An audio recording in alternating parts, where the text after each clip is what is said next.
The beat-up Jeep, its suspension groaning, bumped along the desolate trail in Michigan's Upper Peninsula. Inside, the air was thick with the scent of pine and the faint, acrid tang of distant smoke. Ryan Callahan, 45, a retired park ranger from Marquette, his gruff demeanor a well-worn shield, squinted through the windshield. He knew these woods near the Porcupine Mountains like the back of his calloused hand. Every twisted root and shadowed hollow. He was guiding this unlikely crew on an elk hunt, or so he told himself. Beside him, Sophie Grant, 29, a journalist from Detroit, meticulously adjusted her camera. Her ambition practically crackled in the air. "Thanks again for agreeing to this, Ryan," she said, her voice bright. "This article on the missing hikers, it's huge. And debunking that red fog nonsense? Even bigger." In the back, Noah Reed, 33, Sophie's cameraman and a tech geek from Lansing, fiddled with a drone, his usual optimism unwavering despite the increasingly unsettling atmosphere. "This is gonna be epic. Imagine the aerials of the fog." He grinned, oblivious to the subtle tension. Emma Larson, 42, Ryan's ex-wife and a seasoned survivalist from Houghton, simply watched the dense forest slide by. Her gaze pragmatic, her silence speaking volumes. She was tough, unyielding, and right now, deeply uneasy. Ryan grunted, his eyes fixed on the winding trail. "Just stick close, Sophie. These woods ain't like the city. And that red fog, it ain't just smoke." His voice dropped, a hint of something more than gruffness in his tone. "I've seen strange things out here when it rolls in. Lost a good ranger to it. Years ago." Sophie just offered a confident smile. "Just a natural phenomenon, Ryan. Wildfires, that's all it is." But even as she spoke, the air grew heavier, the light beginning to take on a strange, coppery hue. The red fog, fueled by distant wildfires, was rolling in, thicker than anything she'd anticipated, already reducing visibility to mere feet. Blank, underscore, blank. They plunged into the forest, the world shrinking around them as the red haze swallowed the trees, turning the landscape into a suffocating, monochromatic dreamscape. The air hung still, hot and heavy, tasting of ash and something else, something metallic and vaguely unpleasant. They hadn't been tracking elk for long when they stumbled upon a fresh kill. It was a large elk, its body twisted into an impossible, grotesque knot, as if crushed by an immense, unseen force. Its eyes were wide, staring blankly into the swirling red. "What the hell?" Noah whispered, his usual cheerfulness replaced by a horrified gasp. "Bear doesn't do this," Emma stated, her voice flat, her face grim. She knelt, examining the crushed ribs. "This is too clean, too powerful." Ryan, his face a mask of grim recognition, just shook his head. He knew this kind of death. It wasn't natural. Noah, attempting to distract himself, launched his drone, but the familiar whirring quickly sputtered, and the drone veered wildly, crashing into the thick red fog with a faint thud. "Ah, come on," he groaned, more annoyed than scared, as twilight bled into a suffocating night. The fog seemed to take on a life of its own. It pulsed, a slow, rhythmic throb that permeated the oppressive silence.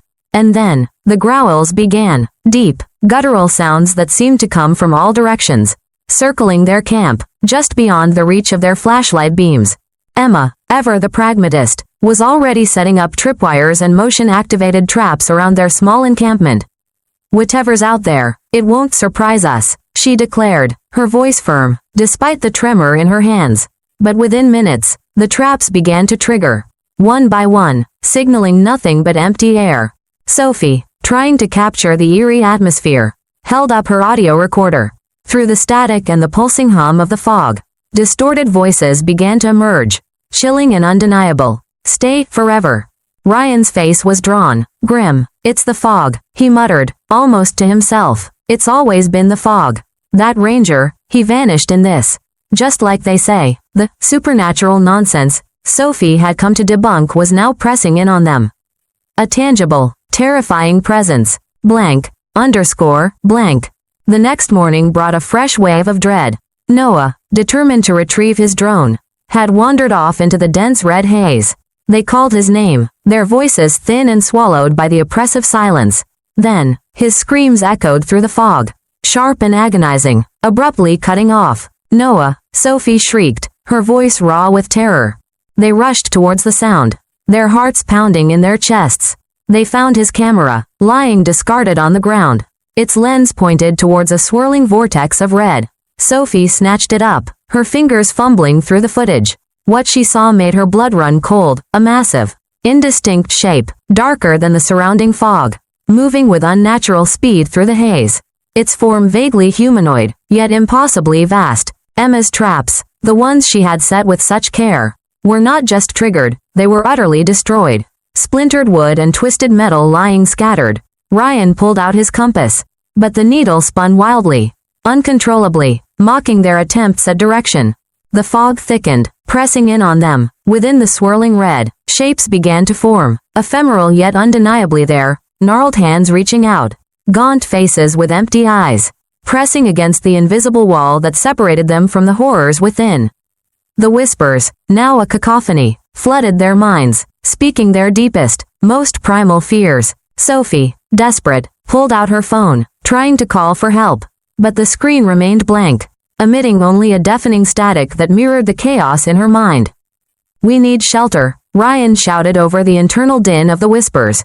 His voice strained. He remembered an old miner's cave. A last resort. He led them, stumbling through the thickening haze, towards the faint outline of a rocky overhang. They found the cave, but it offered no refuge. The red fog seeped inside, curling around them like a living thing, bringing with it the relentless whispers, each one tailored to their personal dread. Emma, tough and pragmatic as she was, finally broke, her eyes wide with overwhelming terror. She let out a guttural cry and bolted back into the oppressive red haze. Her screams faded quickly, swallowed by the fog, leaving only a chilling silence. Ryan and Sophie were alone. The fog outside the cave swirled and pulsed. A living wall. They tried to escape, to find a way out, but every path they took led them back to the suffocating confines of the cave. The fog had trapped them in a cruel, endless loop. Then, a monstrous silhouette emerged from the swirling red, its form vast and terrifying, its eyes burning through the haze like twin embers of pure malice. It was the source of the fog, the entity that fed on fear and swallowed those who dared to enter its domain. "Run, Sophie, go," Ryan roared, his voice hoarse with desperation. He knew this was it. He lunged forward, not at the monstrous silhouette, but towards a pile of loose rocks, sending them clattering, creating a diversion. He was buying her time. A desperate, final sacrifice. The monstrous shape turned its glowing eyes on Ryan, and Sophie saw him enveloped, consumed by the burning red. His last scream was cut short, absorbed by the hungry haze. Sophie didn't hesitate, powered by a surge of pure, unadulterated terror and Ryan's final, selfless act. She turned and ran, blindly crashing through the swirling red. She ran until her lungs burned, until her legs ached, until the red began to thin, revealing the familiar greens and browns of the untouched forest. She stumbled out of the woods, gasping, just as the last tendrils of the red fog dissipated, leaving behind a clear, albeit smoke-tinged, morning. Ryan was gone. Blank. Blank. Sophie published her story. It was a harrowing account, filled with the horrifying details of the red fog and the disappearances within.